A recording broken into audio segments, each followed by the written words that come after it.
So dear friends, आज के session में आप सभी का स्वागत है।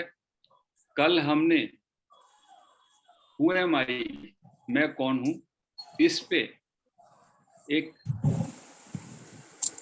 संक्षिप्त में चर्चा की थी कि सारे जीवन का एक ही उद्देश्य है, मनुष्य जीवन का एक ही उद्देश्य है कि मैं ये जानूं कि मैं कौन हूँ।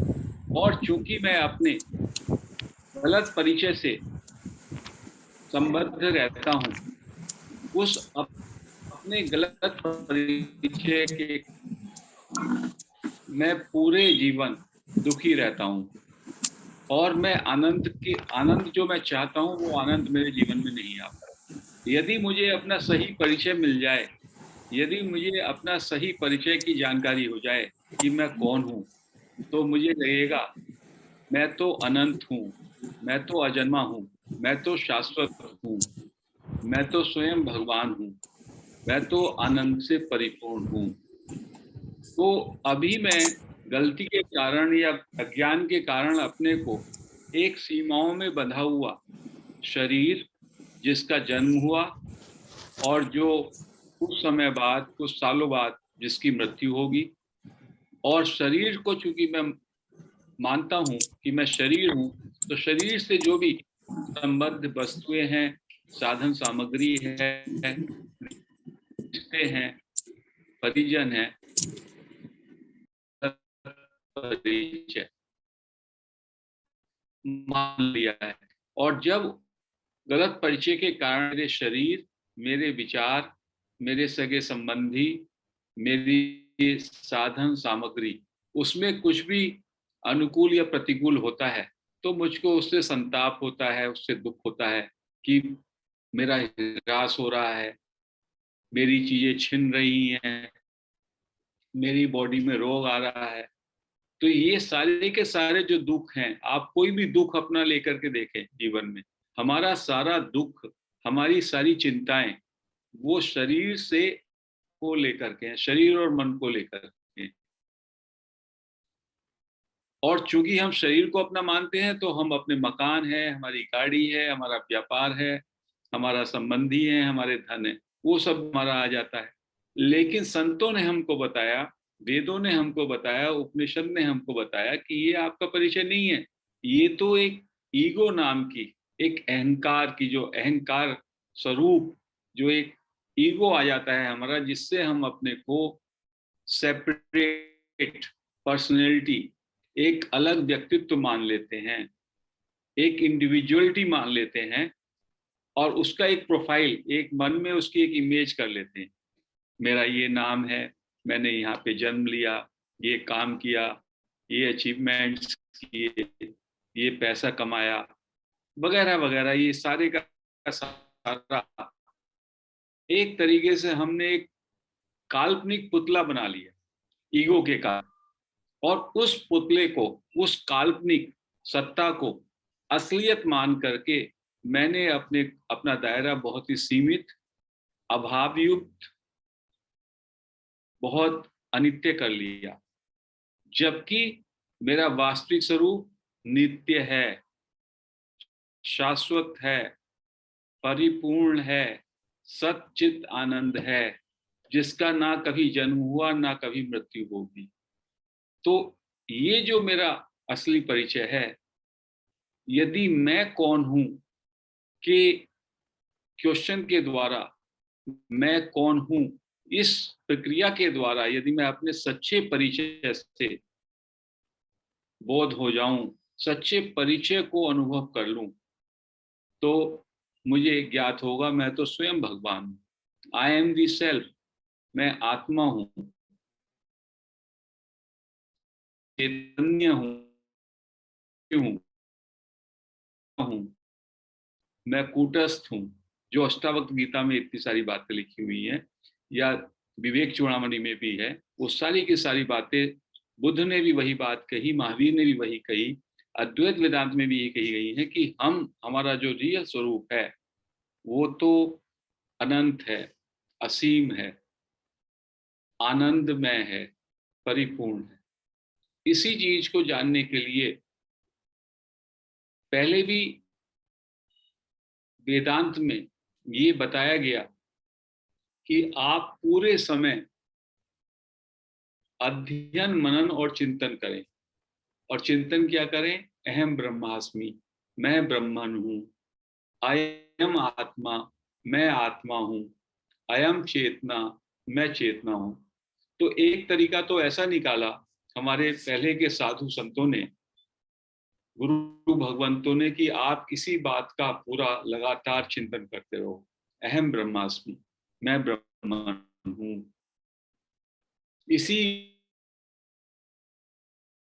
तरीके से लीन हो जाए इसी बात में। चिंतन मनन करेंगे, निधिध्यासन करेंगे, लगातार इस बात का आपका कंटिन्यूअस चिंतन चलता रहेगा, तो धीमे धीमे आपको ये आभास होने लगेगा और ये आपके बोध में बदल जाएगा। एक ये रास्ता है कि आप लगातार मेंटल रूप में, मानसिक रूप में इस बात को रिपीट करें। किसी यदि झूठ को भी हम रिपीट करते हैं तो वो भी सत्य हो जाता है, आपने देखा तो यहाँ तो हमारी ये सच्चाई है कि अहम ब्रह्मास्मि, मैं ब्रह्मन हूं, मैं चेतना हूं, आई एम प्योर अवेयरनेस। इसी बात को यदि मैं लगातार चिंतन करता रहूं, सुबह से शाम तक इसी सत्य पे लगा रहूं, I am not the body, मैं शरीर नहीं हूं, तो मेरी जो देह आत्मा बुद्धि है, देह बुद्धि है, उससे मैं आत्म बुद्धि में रूपांतरित हो जाऊंगा, या देह बुद्धि का ज्ञान गिर के आत्म बुद्धि का ज्ञान आ जाएगा, उसका आलोक आ जाएगा। एक ये रास्ता बहुत दिनों से चलता था। दूसरा रास्ता है नकारात्मक। दूसरे रास्ते में कहा नेति नेति, शरीर को जांचो और जानो तुम शरीर नहीं हो।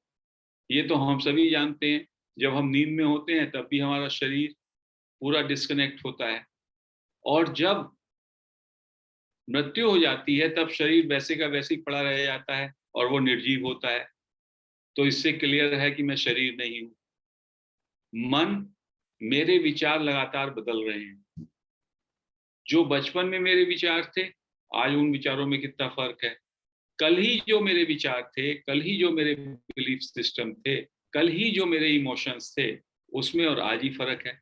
तो मन तो और जल्दी जल्दी बदल रहा है, शरीर भी बदल रहा है, मन भी बदल रहा है। बुद्धि, जो मेरी बुद्धि है, राइट एंड रॉन्ग की डिस्क्रिमिनेटिंग इंटेलेक्ट, उसमें भी बदलाव आ रहा है। तो ये सारी चीजें मैं नहीं हूं। ना मैं शरीर हूं, ना मैं मन हूं, ना मैं बुद्धि हूं, ना मैं 5 सेंस परसेप्शन, 5 ज्ञानेंद्रियां हूं, ना ही 5 कर्मेंद्रियां हूं। इस तरह से नेति नेति के द्वारा धीमे धीमे हम डिस्क्रिमिनेट करते हैं, और इस बात को अपने मनन में, अपने चिंतन में गहराई से, अपने चिंतन में गहराई से ये उतरता है कि मैं ये नहीं हूं, मैं ये नहीं हूं, मैं ये नहीं हूं। जो भी आप सोचते हैं वो मैं हूं, उसका निगेट हो जाता है, और सब निगेट होके जो बचता है वो आप होते हैं।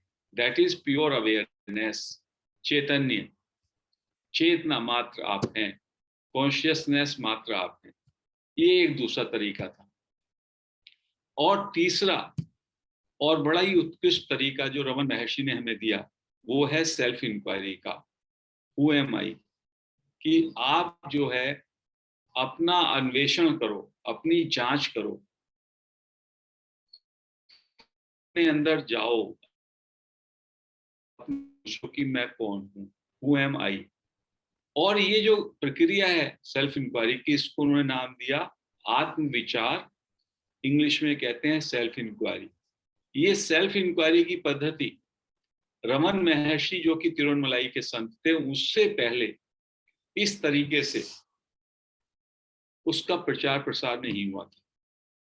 ये हु एम आई की जो ट्रिक है, हु एम आई की जो विधि है, ये उनके अवतरित होने के बाद उनके द्वारा बताई गई। और जो भी उनके पास आता, जो भी जिज्ञासु उनके पास आया, उससे वो यही कहते कि ये अपने को जानो, अपने अंदर ये क्वेश्चन करो, हु एम आई, और देखो कि तुम्हारे अंदर आई कहाँ से उठता है, आई की उत्पत्ति कहाँ से होती है, आई को ढूंढो, आई की खोज करो। जब मैं आई आई कहता हूं तो मुझे ये तो जांचना चाहिए ये आई क्या है, क्या ये आई बॉडी है? यदि आई बॉडी है तो मेरे बॉडी का रोम रोम आई आई कहना चाहिए, या केवल ये संस्कार के कारण, भ्रम के कारण, भ्रांति के कारण मैंने इसको आई मान लिया है? तो वो कहते हुए हम आई। और तिरुवन्नमलाई से जो संत रमन महर्षि थे, उनके पास न केवल देश से विदेशों से भी बहुत जिज्ञासु आए। एक पॉल ब्रंटन की किताब है, ए सर्च इनटू सीक्रेट इंडिया। वो पॉल ब्रंटन की किताब इतनी फेमस हुई, पॉल ब्रंटन जो थे वो बाहर से, उनको पता चला कि इंडिया में बहुत सेंट्स हैं, बहुत रियलाइज्ड मास्टर्स हैं, बहुत लोग हैं जिनको की बोध हुआ है, और उनकी भी इच्छा थी कि उनको भी बुद्धत्व प्राप्त हो। He also wanted to be awakened. So he started his journey to India. और वो इंडिया में बहुत समय तक रहे, काशी गए, कांचीपुरम गए, साउथ में गए, नॉर्थ में गए, जगह जगह कितने संतों से, कितने लोगों से मिले, लेकिन कहीं भी उनकी जिज्ञासा शांत नहीं हुई। उन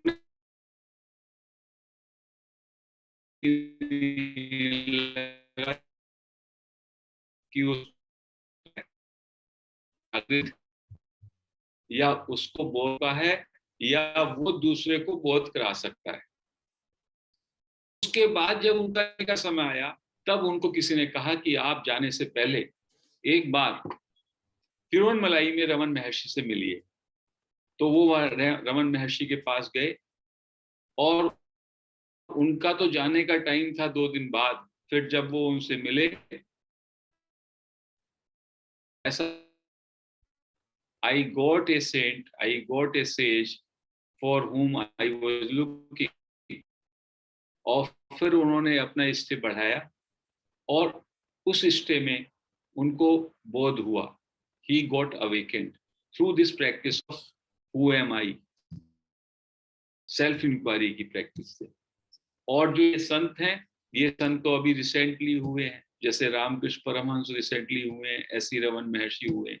लेकिन हम लोगों का दुर्भाग्य है कि नॉर्थ इंडिया में रमन महर्षि की टीचिंग्स का उतना प्रचार नहीं हुआ, जबकि पूरे वर्ल्ड में पॉल ब्रंटन ने जब किताब लिखी तो पारसीज, ज्यूज, लैटिन अमेरिका से, सारे कंट्रीज से उनके आश्रम में लोग आते, क्योंकि रमन महर्षि तो अपने रियलाइजेशन के बाद उस आश्रम से कभी बाहर ही नहीं गए, और आश्रम भी उन्होंने नहीं बनाया। वहां पे जो उनके डिवोटीज थे, उन्होंने ही धीमे धीमे करके एक आश्रम बना दिया, और वो वहीं पे रहे। वो वहां से मूव ही नहीं किए। 40 साल तक वो एक ही स्थान पर रहे, लेकिन पूरे देश विदेशों से इतने लोग उनसे मिलने आए। एक मिस्टर कोहन आए, ज्यूज, वो आए वहां मिलने के लिए इजराइल से। वैसे ही उनको भी कुछ जिज्ञासा थी, और उसके बाद वो इतने इम्प्रेस हुए, प्रभावित हुए, वापस ही नहीं गए, वहीं रह गए, और आज उनकी समाधि भी वहां पे है। रमन महर्षि, एनिमल्स से उनको विशेष लगाव था। एक गाय रहती थी उनके आश्रम में, लक्ष्मी उसका नाम था। वो लंच पे आती उनके आश्रम में, उनको लंच के लिए बुला के ले जाती। बच्चा डिलीवरी करने से पहले बताती उनको, और जब बच्चा, उसका बछड़ा डिलीवर हो जाता तो उनको पकड़ के ले जाती। और लास्ट टाइम में रमन महर्षि उसके पास रहे, और उन्होंने कहा कि एनिमल्स जनरली रियलाइजेशन में नहीं आ पाते, लेकिन this cow Lakshmi is a realised soul. When she left her body, उसकी भी समाधि वहां बनी हुई है, एक कौवे की भी समाधि बनी हुई है। तो ये तो उनका रहा वो पक्ष जो उनकी जीवनी है उससे संबंधित। बट मैं ये बात इसलिए कहना चाह रहा था कि वो किस स्तर के संत थे, जिन्होंने न केवल मनुष्यों को, इवन एनिमल्स को, सभी प्राणियों के लिए सद्भाव, सबके प्रति करुणा, सबके प्रति समता। और न जाने कितने लोग उनकी एक दृष्टि को देख करके उनके अंदर रूपांतरण हो जाता है। तो उन्होंने कहा कि आप ये क्वेश्चन अपने अंदर कीजिए, हु एम आई। और ये क्वेश्चन, ये प्रश्न मेंटल नहीं होना चाहिए। पूरी तत्परता से जब आप अपने अंदर हु एम आई कहेंगे और फिर ये देखें कि मेरे अंदर ये आई को ढूंढें, आई कहाँ पे है, आई कहाँ से उठ रहा है, आई का स्टार्टिंग पॉइंट कहाँ है आपके अंदर। तो ये मैं थियरी बात बता रहा हूँ, इस बात को पकड़ नहीं लेना, लेकिन इस थियरी, इस सिद्धांत को भी आपको थोड़ा समझना होगा, क्योंकि आपको ये काम तो खुद करना है, लेकिन ये आपको महसूस होगा कि जो आई है वो मेरे चेस्ट के राइट साइड में 3 अंगुल नीचे एक हृदय गुहा है। हृदय गुहा उसको कहा, हृदय कैविटी ऑफ हार्ट। हमारा फिजिकल हार्ट लेफ्ट साइड में होता है, लेकिन ये स्पिरिचुअल हार्ट जो है, ये बहुत छोटी सी कैविटी होती है, वो राइट साइड में होता है। और कहते हैं चेतना का सोर्स वही है ह्यूमन बॉडी में। तो वहां that is called the source, वहां पे चेतना प्रदीप्त होती है।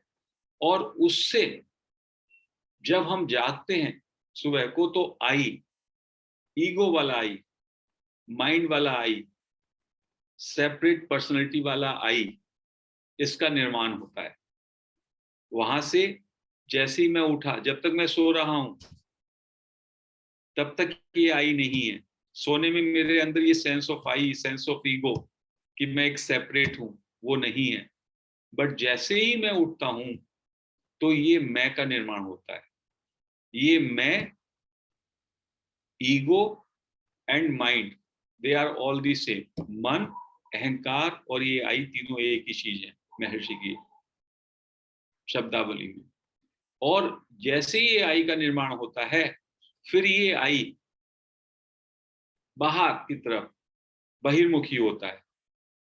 और ये शरीर से, विचारों से, बाहर की वस्तुओं से, सेकंड एंड थर्ड पर्सन से। सेकंड पर्सन तुम में, जो मेरे जैसे अभी सब मेरे सामने बैठे, थर्ड पर्सन वो। इस तरह से तमाम ऑब्जेक्ट से, तमाम पर्सन से संबंध कायम कर लेता है। क्योंकि ये आई में कुछ नहीं है, बट आई कैसे अपने को सरवाइव करता है। कहते हैं ये I is in the habit of grasping और सर्वाइविंग ऑन फॉर्म्स। आई जो है किसी रूप पे, किसी नेम एंड फॉर्म के आधार पर अपने को जीवित रख सकता है, अपने को सस्टेन कर सकता है। तो पहले तो ये फॉर्म ले लेता है, दी बॉडी। ये आई, ये जैसे ही आई विचार आएगा, automatically you take it for granted, ये शरीर, आई एम दिस बॉडी। और फिर इसके माध्यम से जब मेरा माइंड बाहर को प्रोजेक्ट करता है, तो मैं तमाम ऑब्जेक्ट्स जो मेरे अड़ोस पड़ोस में हैं, मेरा घर, किचन, चाय बनानी है, सर्वेंट, ड्राइवर, ऑफिस, ये सारे का सारा विविधता का जो जगत है उसका निर्माण हो जाता है। तो इस पूरे जगत का निर्माण इस आई के कारण होता है। यदि ये जो आई मेरे अंदर उदय होता है, जब मैं इस आई को ढूंढने जाता हूं, तो महर्षि कहते हैं यदि आपने इस आई को, if you seek this I, ये आई कहाँ से इसकी उत्पत्ति हो रही है, इस आई का कहाँ से जन्म हो रहा है, तो ये आई वहीं ठहर जाएगा। जैसे कि कोई दरवाजे से निकला, डोर से, और आपने उसको वहीं थाम लिया, तो वो जो आगे आई अपना पुष्ट होने के लिए फॉर्म से अपना संबंध कायम करने की चेष्टा करता, वो वहीं रुक गया। और फिर धीमे धीमे उसकी शक्ति क्षीण हो जाएगी, डिमिनिश हो जाएगी, और वो आई जो है सोर्स में चला जाएगा। सोर्स क्या है? वो हृदय गुहा। और वहां पे एटर्नल आई है, एक रियल आई है। रियल आई क्या है? चेतना, इस अपने में, आत्मा, सेल्फ। महर्षि उसका नाम देते हैं सेल्फ। जो कि इनफाइनाइट है, केवल एक ही सेल्फ है, उसका दूसरा नाम है रियलिटी, केवल एक ही वास्तविकता है, उसका और नाम है चेतना, उसी का नाम है अवेयरनेस, जागरूकता। वो उसका सोर्स है, उस जागरूकता से, चेतना से, उस अवेयरनेस से, उस सोर्स से ये आई का उत्पत्ति होती है। और वो आई जो है टोटली फाल्स आई है। रियल आई की उसमें चमक आती है। रियल आई मेरे हृदय गुहा में है, सबके हृदय गुहा में है। और ये भी हम मान रहे हैं कि ये फिजिकल है, कायदे में वो फिजिकल भी नहीं है। जो ये रियल आई है, ये रियल आई जो है शाइनिंग करेक्टर है चेतना का। जैसे कि लोहा है, और लोहे में जब आग के कारण लोहा लाल हो जाता है और ऐसा लगता है ये तो आग ही है, ऐसे ही जो रियल आई है वो तो चेतना है। और उसके शाइनिंग करेक्टर के कारण ये जो ईगो वाला आई है, जिसको मैं आई बोल रहा हूं, इसके अंदर भी शाइनिंग करेक्टर आता है, इसके अंदर भी लाइफ महसूस होती है। तो महर्षि सेज, आप आई को ढूंढो, आई की खोज में पूरे लग जाओ, हु एम आई, और आई को ढूंढो, सो दैट आपकी जो अटेंशन बाहर की तरफ जा रही है, वो सारी की सारी अटेंशन आपकी अंदर, अपने अंदर चली जाएगी।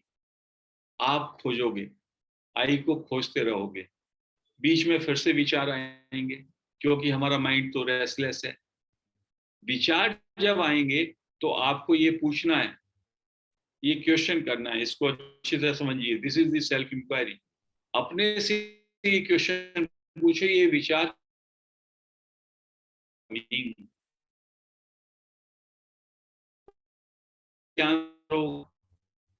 Answer, these thoughts are coming to me, ये थॉट्स मुझको आ रहे हैं, ऐसा उसका आंसर होगा। फिर आपको क्या करना है, who am I, again you have to say who am I, कौन मैं हूं। तो क्या होगा, बार बार जब आप हु एम आई की सेल्फ इंक्वायरी पर लगेंगे, आई से आप जो है इनवर्ड होते हैं, यू टर्न इनवर्ड। बीच में विचार आया, विचार आने का मतलब आप फिर बहिर्मुखी हो गए, आपकी जो अटेंशन अंदर जा रही थी वो बाहर आ गई विचार से। तो फिर ये क्वेश्चन करो, to whom these thoughts are coming, उसका आंसर पाओ, to me, and who am I के जरिए वापस आ जाओ। तो जो विचार, जो इमोशन, जो घटना के कारण आपकी ये सेल्फ इंक्वायरी, इनवर्ड जाने की जो प्रक्रिया थी, वो बाधित हो रही है, फिर से आप उस विचार को छोड़ के वापस उसी प्रक्रिया में आ जाएंगे। सो इसको कहते हैं सेल्फ इंक्वायरी, कि उस आई का, जिस आई को आप पूरे जीवन सच्चा सही मानते हैं, महर्षि कहते हैं वो आई है ही नहीं, इट डज नॉट एग्जिस्ट। ये एक फैंटम की तरह है, एक प्रेत की तरह है, एक छाया की तरह है। और ये आई जो के कारण ही मेरा अज्ञान है। जब मैं इस आई को के सोर्स में कोशिश करता हूं ढूंढने की कि आई कहां से इसकी उत्पत्ति होती है, तो ये आई डिसअपियर हो जाएगा, दिस आई विल वैनिश। और फिर केवल शिवोहम शिवोहम, अहम स्फूर्णा रहती है अंदर से, अहम स्फूर्णा उसको कहा, एक शाइनिंग। और जब वो आप उस स्थिति में पहुंच जाते हैं तो दैट इज रियलाइजेशन। उसके बाद आपका जो पूरा परसेप्शन है, पूरा दृष्टिकोण है, पूरा नजरिया बदल जाता है। अभी आप अपने को सीमित शरीर मानते हैं, मन मानते हैं, बुद्धि मानते हैं, और दूसरों से अलग मानते हैं, और इस संसार को देखते हैं। जैसे ही वो आई आपका वैनिश हो जाता है, उसके बाद केवल एक रियलिटी, केवल एक चेतना मात्र रहती है। आप रहते ही नहीं, आपकी सीमित व्यक्तित्व समाप्त हो जाता है, ओनली ईश्वर रहता है। जैसे भक्ति में कहा ना, कि भक्ति में भी भक्त भक्ति के लिए शुरू करता है और बाद में भक्त नहीं रहता, केवल भगवान बचता है। ऐसे ही इस सेल्फ इंक्वायरी की प्रैक्टिस के जरिए भी आपका जो स्वयं का सेपरेट अस्तित्व है वो गिर जाता है, एक विराट अस्तित्व चेतना का रहता है, and then there is a total peace. तो क्वेश्चन होगा, यदि ऐसा हुआ तो फिर मैं रहा ही नहीं, मैं रहा नहीं तो क्या ऐसा रियलाइजेशन से मुझे क्या फायदा? I want to exist. तो उसका ये उत्तर है कि आपका बॉडी माइंड एपरेटस रहेगा, लेकिन इसमें डूअरशिप का भाव नहीं रहेगा, आपका कर्तृत्व भाव नहीं रहेगा। जैसे ही आपको रियलाइजेशन होगा, higher power will govern this, the cosmic power will govern this, पूरा अस्तित्व इसको चलाएगा। आप अस्तित्व के निमित्त के रूप में आपकी बॉडी और माइंड फंक्शन करेंगे। जहां भी जरूरत होगी वहां पे ये बॉडी और माइंड चले जाएंगे। आत्मस्फूर्णा होगी आपके अंदर, आपके अंदर आप प्रेरित होंगे कहीं जाने के लिए, कहीं बैठने के लिए, कुछ करने के लिए। आपकी कोई डिजाइन नहीं रहेगी, आपका कोई विचार नहीं रहेगा। जो भी विचार होगा वो अस्तित्व से आएगा, तो आप एक तरीके से निर्विचार हो जाएंगे। ने कहा क्या है, माइंड का जो मूल है वो है मैं विचार, और माइंड क्या है, बंडल ऑफ थॉट्स है। यदि मैं विचार जो मूल विचार है वो ही उत्पन्न ना हो, या उसको उत्पत्ति के स्थान पे ही ठहरा दिया जाए, तो बाकी विचारों की उत्पत्ति नहीं होगी। और धीमे धीमे वो आई विचार भी, मूल विचार भी धीमे धीमे विलय हो जाएगा। उसको कहा मनोलय, मनोविलय, मन का विलय या मनोनाश। महर्षि कहते हैं मनोनाश, mind will be eradicated, mind should be destroyed. Self के रियलाइजेशन के बीच में माइंड का ही ऑब्स्ट्रक्शन है, माइंड ने एक पर्दा डाला हुआ है। माइंड मीन्स ईगो, कि मैं एक सेपरेट एंटिटी हूं। ये जो मेरा भान है, ये जो मेरा भ्रांति है कि मैं एक अलग व्यक्तित्व हूं, अलग पर्सनैलिटी हूं, डूअर हूं, करता हूं, ये सब भ्रांति के कारण। महर्षि की एक इंपॉर्टेंट कोट है, whatever is destined to happen will happen, and whatever is not destined to happen will not happen। जो भी होना है वो होके रहेगा, जो नहीं होना है वो नहीं रहेगा। जब आप ज्ञान में प्रवृत्त होते हैं और धीमे धीमे आगे बढ़ते हैं, तो आपका कर्ता का जो अहंकार है वो गिर जाता है, और आप धीमे धीमे सरेंडर मोड में आते हैं, एक्सेप्टेंस में आ जाते हैं, स्वीकार्यता में आते हैं, और खुद के जीवन में घटती चली जाती है।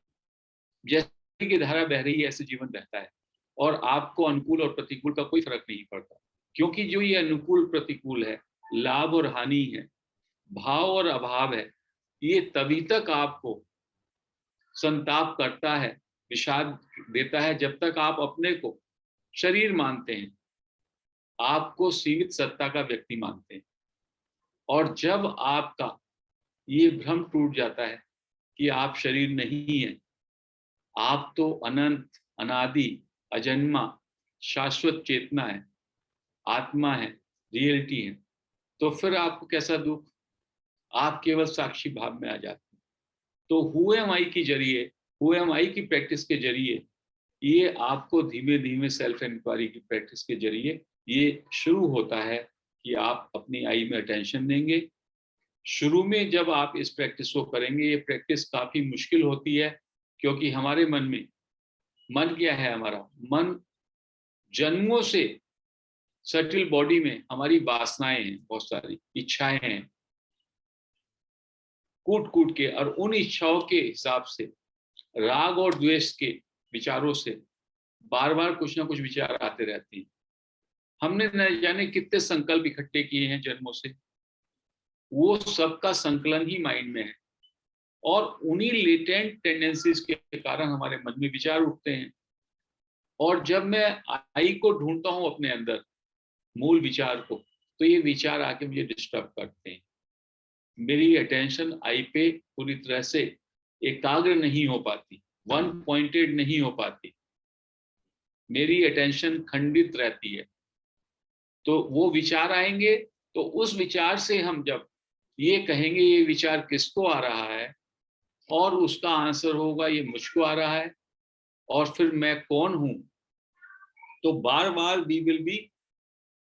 We have to go back to search for the I, hunt for the I, chase for the I within. अपने अंदर आई को से ढूंढना है, और बस आई आई को ढूंढने में पूरी तरह लगे रहें, ये आई मेरे अंदर कहां से उठ रहा है। और धीमे धीमे जब आई पे आपकी एकाग्रता होगी, आपके थॉट्स कम होते चले जाएंगे। जितने आपके थॉट्स कम होंगे उतनी आपकी शांति, पीस बनती जाएगी, मन आपका एकाग्र होता चला जाएगा, विचार आएंगे, वासनाएं आएंगी, पुराने डिजायर्स आएंगी, धीमे धीमे उनकी ग्रिप आप पे कम हो जाएगी। और जब आप पूरे विचारों से अपने को मुक्त कर लेंगे, मतलब मन से मुक्त हो जाएंगे, तो आप देन आपको बोध होगा। तो उससे पहले कि जब आप लगातार बोध में रहें, ऐसा होगा कि जब आप आई पे अपना अटेंशन रखेंगे, कुछ क्षण ऐसे आएंगे, मे बी इवन 1 सेकेंड, जब आप बिल्कुल निर्विचारी अवस्था में आ जाए।